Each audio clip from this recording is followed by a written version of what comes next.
श्रीपरमात्मने नमः। अथ सप्तदशोऽध्यायः। श्रद्धात्रयविभागयोगः। अर्जुन उवाच ये शास्त्रविधिमुत्सृज्य यजन्ते श्रद्धयान्विताः तेषां निष्ठा तु का कृष्णा सत्त्वमाहो रजस्तमः। श्रीभगवानुवाच त्रिविधा भवति श्रद्धा देहिनां सा स्वभावजा सात्विकी राजसी चैव तामसी चेति तां शृणु। सत्त्वानुरूपा सर्वस्य श्रद्धा भवति भारत। श्रद्धामयोऽयं पुरुषः यो यच्छ्रद्धः स एव सः।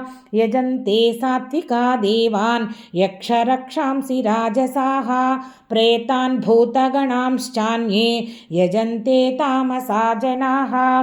अशास्त्रविहितं घोरं तप्यन्ते ये तपो जनाः दम्भाहङ्कारसंयुक्ताः कामरागबलान्विताः कर्षयन्तः शरीरस्थं भूतग्राममचेतसः मां चैवान्तः शरीरस्थं तान् विद्यासुरनिश्चयान्। आहारस्त्वपि सर्वस्य त्रिविधो भवति प्रियः यज्ञस्तपस्तथा दानं तेषां भेदमिमं शृणु।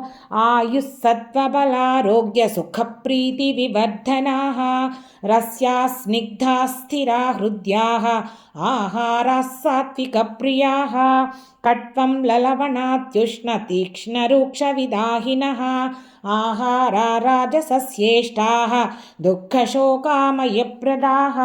यातयामं गतरसं पूतिपर्युषितं च यत् उच्छिष्टमपि चामेध्यं भोजनं तामसप्रियम्।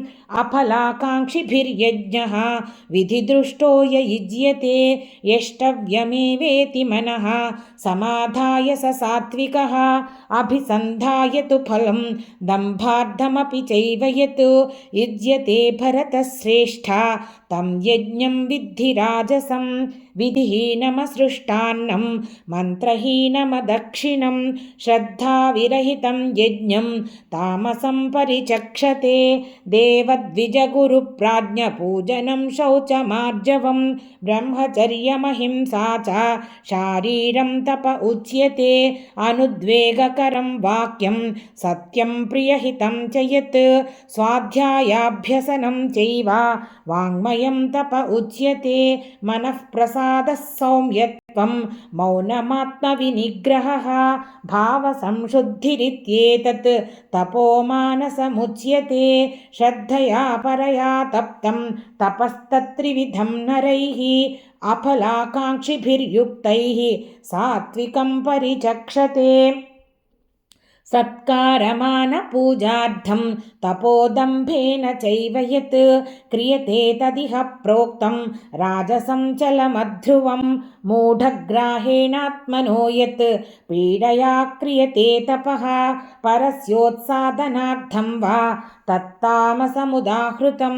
दातव्यमिति यद्दानं दीयतेनुपकारिणे देशे काले च पात्रे च तद्दानं सात्विकं स्मृतं। यत्तु प्रत्युपकारार्थं फलमुद्दिश्य वा पुनः दीयते च परिक्लिष्टं तद्दानं राजसंस्मृतम्। अदेशकाले यद्दानम् अपात्रेभ्यश्च दीयते असत्कृतमवज्ञातं तत्तामसमुदाहृतम्। ॐ तत्सदिति निर्देशः ब्रह्मणस्त्रिविधः स्मृतः ब्राह्मणास्तेन वेदाश्च यज्ञाश्च विहिताः पुरा। तस्मादोमित्युदाहृत्य यज्ञदानतपःक्रियाः प्रवर्तन्ते विधानोक्ताः सततं ब्रह्मवादिनां। तदित्यनभिसन्धाय फलं यज्ञतपःक्रियाः दानक्रियाश्च विविधाः क्रियन्ते मोक्षकाङ्क्षिभिः। सद्भावे साधुभावे च सदित्येतत् प्रयुज्यते। प्रशस्ते कर्मणि तथा सच्छब्दः पार्थयुज्यते। यज्ञे तपसि दाने च स्थितिः सदिति चोच्यते। कर्म चैव तदर्थीयं सदित्येवाभिधीयते। अश्रद्धया हुतं दत्तं तपस्तप्तं कृतं च यत् असदित्युच्यते पार्थ न च तत्प्रेत्य नो इह श्रीमद्भगवद्गीतासु उपनिषत्सु ब्रह्मविद्यायां योगशास्त्रे श्रीकृष्णार्जुनसंवादे श्रद्धात्रयविभागयोगो नाम 17వ అధ్యాయः. నా ఈ ప్రయత్నం మీకు నచ్చినట్లయితే భక్తి అన్లిమిటెడ్ ఛానల్ని సబ్స్క్రైబ్ చేసుకుని మీ అభిప్రాయాలను కామెంట్స్ రూపంలో తెలియజేయండి.